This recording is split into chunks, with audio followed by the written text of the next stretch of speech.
वाल्मीकि जी का शत्रुघ्न को कलमाशपात की कथा सुनाना। अपनी सेना को आगे भेजकर अयोध्या में 1 माह के रहने पश्चात शत्रुघ्न अकेले ही वहां से मधुवन के मार्ग पर प्रस्थित हुए। वे बड़ी तेजी के साथ आगे बढ़ने लगे।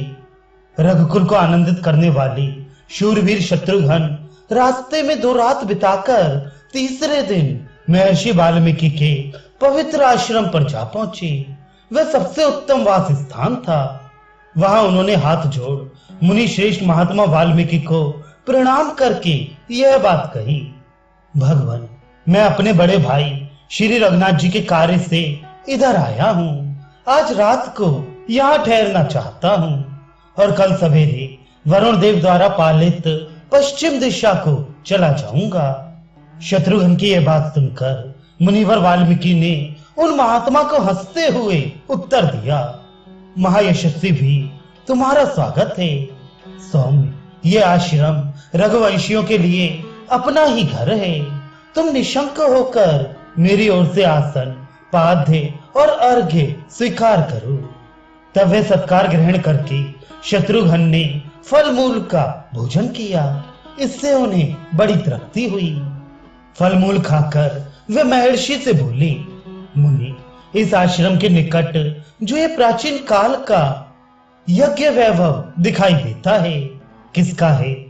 किस यजमान नरेश ने यहाँ यज्ञ किया था? उनका यह प्रश्न सुनकर वाल्मीकि जी ने कहा, शत्रुघ्न, पूर्व काल में जिस यजमान नरेश का यह यज्ञ मंडप रहा है उसे बताता हूँ, सुनो। तुम्हारे पूर्वज राजा सुदास इस भूमंडल के स्वामी हो गए हैं। उन भूपाल के मित्र सह नामक एक पुत्र हुआ जो बड़ा पराक्रमी और अत्यंत धर्मात्मा था। सुदास का वे शूरवीर पुत्र बाल्यावस्था में ही एक दिन शिकार खेलने के लिए वन में गया। वहां उसने 2 राक्षस देखे जो सब और बारंबार विचर रहे थे। वे दोनों घोर राक्षस बाघ का रूप धारण करके कई हजार मृगों को मारकर खा गए। फिर वे संतुष्ट नहीं हुए, उनके पेट नहीं भरे। सौदास ने उन दोनों राक्षसों को देखा, साथ ही उनके द्वारा मृग शून्य किए गए उस वन की अवस्था पर दृष्टिपात किया। इससे वे महान क्रोध से भर गए और उनमें से एक को विशाल बाण से मार डाला। एक को धराशायी करके वे पुरुष प्रवर सौदास निश्चिंत हो गए। उनका अमर्ष जाता रहा और वे उस मरे हुए राक्षस को देखने लगे। उस राक्षस के मरे हुए साथी को जब सौदास देख रहे थे, उस समय उनकी ओर दृष्टिपात करके उस दूसरे राक्षस ने मन ही मन घोर संताप किया और सौदास से इस प्रकार कहा, महापापी नरेश, तूने मेरे निरपराध साथी को मार डाला है, इसलिए मैं तुझसे भी इसका बदला लूंगा। ऐसा कहकर वे राक्षस वहीं अंतर्धान हो गया और दीर्घ काल के पश्चात सुदास कुमार मित्र सह अयोध्या के राजा हो गए। उन्हीं राजा मित्र सह ने इस आश्रम के समीप अश्वमेध नामक महायज्ञ का अनुष्ठान किया। महर्षि वशिष्ठ अपने तपोबल से उस यज्ञ की रक्षा करते थे।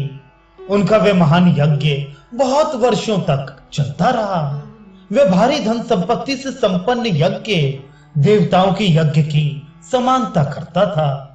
उस यज्ञ की समाप्ति होने पर पहले के वैर का स्मरण करने वाला वे राक्षस वशिष्ठ जी का रूप धारण करके राजा के पास आया और इस प्रकार बोला, राजन, आज यज्ञ की समाप्ति का दिन है, अतः आज मुझे तुम शीघ्र ही मांस युक्त भोजन दो।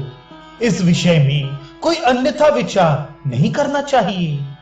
ब्राह्मण रूपधारी राक्षस की कही हुई बात सुनकर राजा ने रसोई बनाने में कुशल रसोइयों से कहा, तुम लोग आज शीघ्र ही मांस युक्त भविष्य तैयार करो और उसे ऐसा बनाओ जिससे स्वादिष्ट भोजन हो सके तथा मेरे गुरुदेव उससे संतुष्ट हो सके।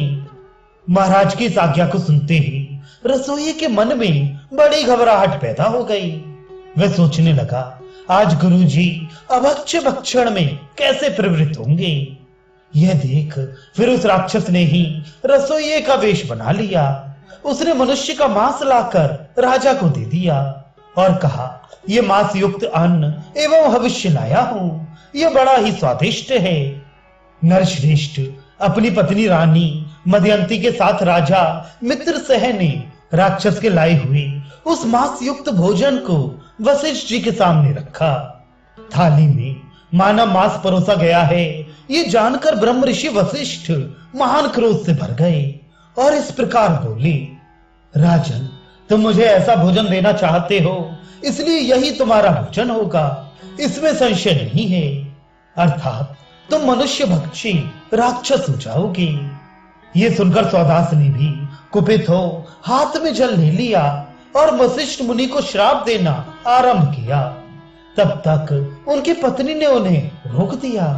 वे बोली, राजन, भगवान वशिष्ठ मुनि हम सबके स्वामी हैं, अतः आप अपने देवतुल्य पुरोहित को बदले में श्राप नहीं दे सकते। तब धर्मात्मा राजा ने तेज और बल से संपन्न उस क्रोध में जल को नीचे डाल दिया, उससे अपने दोनों पैरों को ही सींच लिया। ऐसा करने से राजा के दोनों पैर तत्काल चितकबरे हो गए। तभी से महायशस्वी राजा सौदास कलमाशपाद अर्थात चितकबरे पैर वाले हो गए और उसी नाम से उनकी ख्याति हुई। तदनंतर पत्नी सहित राजा ने बारंबार प्रणाम करके फिर वशिष्ठ से कहा, ब्रह्म ऋषि, आप ही का रूप धारण करके किसी ने मुझे ऐसा भोजन देने के लिए प्रेरित किया था। राजा धीराज मित्र सह की बात सुनकर और उसे राक्षस की करतूत जानकर वशिष्ठ ने पुनः उन नरश्रेष्ठ नरेश से कहा, राजन, मैंने रोष से भरकर जो बात कह दी है, इसे व्यर्थ नहीं किया जा सकता, परंतु इससे छूटने के लिए मैं तुम्हें एक वर दूंगा। राजेंद्र, वह वर इस प्रकार है, ये श्राप 12 वर्षों तक रहेगा, इसके बाद इसका अंत हो जाएगा। मेरी कृपा से तुम्हें बीती हुई बात का स्मरण नहीं रहेगा।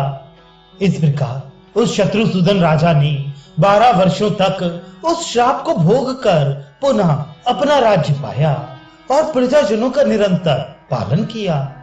रघुनंदन, उन्हीं राजा कलमाशपाद के यज्ञ का ये सुंदर स्थान मेरे इस आश्रम के समीप दिखाई देता है, जिसके विषय में तुम पूछ रहे हो।